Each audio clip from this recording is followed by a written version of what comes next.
अगर आप 30s में हैं, 40s में हैं या फिर उससे भी ज़्यादा आपकी एज है या फिर आपकी एज बहुत ही कम है, लेकिन आपको ऐसा लगने लग गया है, हो सकता है आपने कुछ ऐसा कुछ भी गलत किया हो, गलत मीन्स हो सकता है आपने बहुत बार अबॉर्शन करवाए हों, कोई भी प्रॉब्लम हुई हो, कोई सर्जरी हुई हो आपके प्राइवेट हिस्से की, जिसकी वजह से आपको ऐसा लगता है कि आपका जो प्राइवेट हिस्सा है वो बहुत ज़्यादा लूज हो गया है। तो ऐसा आप क्या करें? आप डॉक्टर के पास नहीं जा सकते, सर्जरी के लिए नहीं जा सकते, तो आप घर पे क्या कर सकते हैं उसके बारे में बात करेंगे आज हम। बहुत ही साइंटिफिक है और बहुत ही ये समझिए ट्राइड ये मेथड मैं आपको बताऊंगी, जिससे कि एक दिन में आपको थोड़ा डिफरेंस देखने को मिलेगा। लगभग एक सप्ताह आप जैसा मैं बता रही हूँ वैसे करते हैं तो डेफिनेटली आपकी जो शेप है वो, अगर आपकी उम्र कम है तो लगभग उसी शेप में आ जाएगी, थोड़ा बहुत डिफरेंस रहेगा। लेकिन अगर आपकी एज बहुत ज्यादा है तो भी आपका जो बहुत ज्यादा अगर लूज हो गया है, मसल्स जो है वो बहुत ही ज्यादा लटकी हुई सी हैं, बहुत ही ढीलापन है, तो उसमें टाइटनिंग आपको देखने को मिलेगी। तो चलिए शुरुआत करते हैं आज के इस वीडियो की, जिसमें हम डिटेल में बात करेंगे और बहुत ही अच्छे से मैं आपको समझाऊंगी ताकि आप अपने घर पे रह के अपने लिए कुछ कर सके। ठीक है, तो चलिए शुरुआत करते हैं। So my name is Ekta and आपका बहुत ही प्यारा सा चैनल स्टडी विद मी। तो सबसे पहले हम ये जान लेते हैं कि ये होता क्यों है, कारण क्या है। आपका कारण आपको देखना है, मैं बिल्कुल सही तरीके से आपको समझाऊंगी। तो इसके कारण हो सकते हैं, देखिए मोटा मोटा मैंने यहाँ पे लिखे हैं सारे कारण हैं।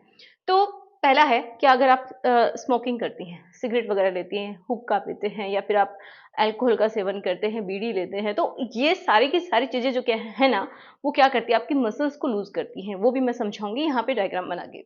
यहाँ पे देखिए, अगर आपको खांसी हमेशा बनी रहती है तो पहले आपको उसका इलाज करवाना है, क्योंकि जब भी खांसी रहती है तो आपकी जो मसल्स होती हैं, जो एब्डोमेन के जो एरिया है आपका, जो पेट के नीचे वाला हिस्सा है, उस एरिया में क्या होता है, थोड़ा सा ढीलापन आने लगता है, वहां की जो मसल्स है वो कमजोर होने लग जाती हैं। अगर आपको कॉन्स्टिपेशन रहती है, आपका पेट प्रॉपर तरीके से साफ नहीं होता है, तो भी आपकी जो मसल्स हैं ये लूज होने लगती हैं।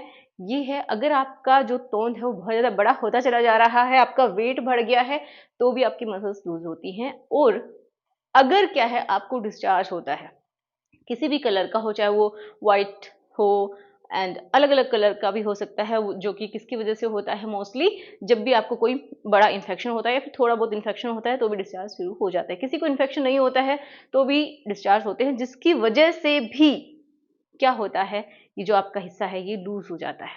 अब बात करते हैं कि क्या होता है इन सब से, कैसे होता है लूज। तो देखिए, ये मान लीजिए आपकी जो हिस्सा है, राइट, उसके अंदर हम चलते हैं, ये ओपनिंग है, ठीक है।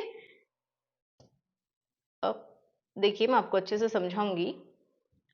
ये जैसे ओपनिंग है, ओके, इसके अंदर से अगर लूज हो गया है, यहाँ क्या होती है, मसल्स होती हैं, ठीक है, टिश्यूज हैं, मसल्स हैं, और क्या है, एक ऐसा टिश्यू है इलास्टिक टिश्यू, मतलब अगर वो टिश्यूज क्या हो जाते हैं, ब्रेक हो जाते हैं, तो वो इस वजह से भी हो सकता है कि आपकी जो डिलीवरी है वो बार बार हो रही है।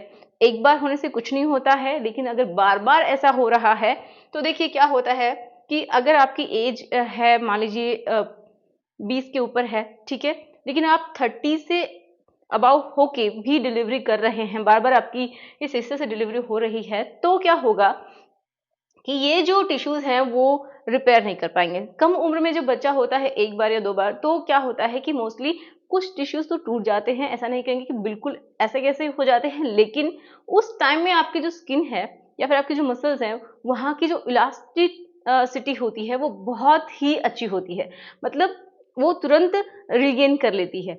मतलब लगभग अगर आपकी डिलीवरी हुई है, आपकी उम्र लगभग 20 के आसपास है या इससे थोड़ी ज़्यादा है, 25-26 साल के हैं, 27 साल के हैं, तो वो जो टिश्यूज़ हैं वो रिपेयर हो जाते हैं 5 से 6 महीने के बाद, वो प्रॉपर तरीके से रिपेयर हो जाते हैं और आपका जो साइज़ है वो ठीक हो जाता है, बिल्कुल संकुचित हो जाता है। लेकिन अगर आपकी उम्र बहुत ज़्यादा हो गई है, तो उम्र के साथ साथ हमारी स्किन की भी इलास्टिसिटी कम हो जाती है, जिससे क्या हो जाता है, झुर्रियाँ पड़ जाती हैं, स्किन लटकने लग जाती है। इसी तरीके से जो मसल्स हैं वो भी वीक हो जाती हैं, कमज़ोर हो जाती हैं। नेक्स्ट, अगर आप प्रोटीन नहीं लेते हैं अपने डाइट में तो भी ये कमज़ोर हो जाती हैं, ठीक है, तो प्रोटीन का भी होना बहुत ज़्यादा ज़रूरी है। तो ये सारे कारण हैं। अब यहाँ की जो स्किन है या फिर जो इलास्टिक टिश्यूज हैं, अगर वो टूट गए हैं तो ये मसल्स क्या करेंगे, नीचे लटकेंगे। इसके ऊपर क्या होता है, गर्भाशय होता है। कभी कभी किसी किसी महिला का क्या होता है, गर्भाशय नीचे की तरफ लटकने लग जाता है, वही दिखने लग जाता है। तो अगर वो नीचे की तरफ लटकने लग गया है तो भी यहाँ की जो मसल्स हैं इस रास्ते की, ठीक है, आपका जो प्राइवेट हिस्सा है इसके अंदर की मसल्स भी कमजोर हो जाएंगी, वो भी लटकने लगेंगी, तो बहुत सारी दिक्कतें आती हैं।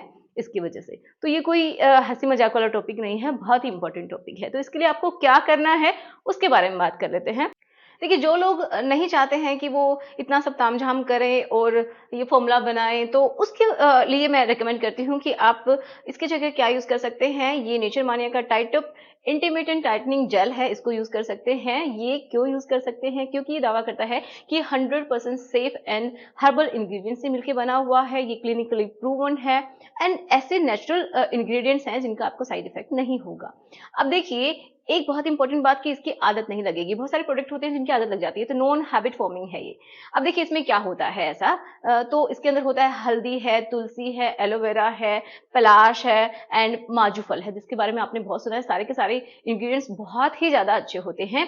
तो ये क्या करते हैं? तो देखिए, आपकी स्किन की इलास्टिसिटी को इम्प्रूव करते हैं, जिससे कि जो आपका अफेक्टेड एरिया है, जो बहुत ज़्यादा लूज़ हो गया है, तो उसमें क्या होगा, एक ये समझिए कि टाइटनिंग जो है उसको इंक्रीज करेगा। ब्लड का फ्लो अच्छा होगा वहां का, तो आपको खुद फील होगा कि टाइटनिंग सेंसेशन हो रहा है, वहां पे कुछ काम तो हो रहा है जब आप इसको यूज करेंगे। और सबसे इंपॉर्टेंट, जो आपका कॉन्फिडेंस लेवल होता है वो भी इंक्रीज होता है, कहीं ना कहीं आप जानते हैं ये बात। तो आप इसको बाय कर सकते हैं। अगर आप चाहते हैं इसको बाय करना, तो यहाँ पे कॉन्टैक्ट नंबर दिए गए हैं और डिस्क्रिप्शन बॉक्स में आपको लिंक्स मिल जाएंगी, जहाँ पे जाके आप इसको चेकआउट कर सकते हैं और इसके बारे में और जानकारी ले सकते हैं। तो देखिए, ये जो इलाज है ये बहुत ही अच्छा है, जिसको कोई भी ट्राई कर सकता है। ठीक है, अगर किसी को बहुत ही बड़ा इन्फेक्शन है अंदर, तो वो डॉक्टर से जरूर मिलिए, अपनी गायनेकोलॉजिस्ट से मिलिए। लेकिन अगर किसी को नॉर्मली जो लूजपन है वो ज्यादा रहता है, तो उसका मैं आपको इलाज बता रही हूँ। सच में ये बिल्कुल ट्राई किया गया है, जो कि बहुत ही सस्ता है, बहुत ही सस्ता है। देखिए, ये क्या है, फिटकरी, आप सभी ने देखी है, एलम। तो आप क्या करेंगे, स्टेप्स हैं ओनली, मैं बता देती हूँ। फिटकरी जो है उसका आप बनाएंगे पाउडर। ठीक है, इसका पाउडर बना के आप, ये तवा दिखाया है, इसके ऊपर क्या करेंगे, इस पाउडर को रोस्ट करेंगे। तो ये क्या करेगी, हल्की सी फूल जाएगी। ठीक है, रोस्ट करने के बाद आप क्या करेंगे, इसका बनाएंगे पेस्ट। ओके, सिर्फ आपको नाइट में करना, बहुत ही अच्छा है। तो इसका जब आप पेस्ट बनाएंगे, पानी में नॉर्मल आप घोल लीजिए इसको। एंड आप क्या करेंगे, अपनी फिंगर की हेल्प से ही जहां आपका इंटरनल हिस्सा है, वहां पे आप थोड़ी सी इसकी लेयर लगाएंगे और रात में सो जाएंगे। ठीक है, जब आप सो जाएंगे और सुबह उठेंगे, तो इसको नॉर्मल पानी से ही क्या कर लेना है, वॉश कर लेना है। फिर क्या देखेंगे, जैसे जैसे आपके ये समझिए 1 वीक में, 2 वीक में आपको डिफरेंस, 1 वीक में ही आपको डिफरेंस देखने को मिल जाएगा कि क्या करता है, सिकोड़ने का काम करता है। एलम वहां का जो ब्लड फ्लो है उसको इंक्रीज करेगा और साथ में ही उस हिस्से को संकुचित करेगा, जिससे क्या होगा कि आपकी जो एक तरीके से मसल्स की रिपेयरिंग का काम होना शुरू हो जाएगा। तो इसको एक बार आप ट्राई कीजिए और मुझे ज़रूर बताइए कि ये वीडियो आपको सच में आपके लिए हेल्पफुल है या फिर नहीं है। बिल्कुल ट्राइड एंड टेस्टेड मेथड है ये। तो आशा करती हूँ कि आज के वीडियो से बहुत सारे लोगों की हेल्प हुई होगी। अगर हेल्प हुई है तो प्लीज़ एक लाइक करना है और इसको बहुत सारे लोगों तक पहुंचाना है जिसको इसकी ज़रूरत है। तो सच में आज के टाइम में बहुत सारी ऐसी फीमेल है जिसको इसकी ज़रूरत होती है। तो जो मैंने बताया है घरेलू नुस्खा, उसको भी ट्राई कीजिएगा और 1 सप्ताह के बाद मुझे कमेंट बॉक्स में लिख के जाइएगा कि कुछ असर हुआ है या फिर नहीं। ठीक है, तो अगर आपको अच्छा लगा हो और अगर आप यूज करने के बाद यहाँ पे वापस आ रहे हैं, तो प्लीज स्टडी विद मी एकता लिखेंगे कमेंट बॉक्स में और एक ग्रीन हार्ट मेरे को शेयर कीजिएगा। ठीक है, तो मैं वेट जरूर करूंगी। सो मिलते हैं नेक्स्ट वीडियो में। Good bye. अपना बहुत सारा ख्याल रखना है और बिल्कुल पॉजिटिव रहना है, कॉन्फिडेंट रहना है। So good bye.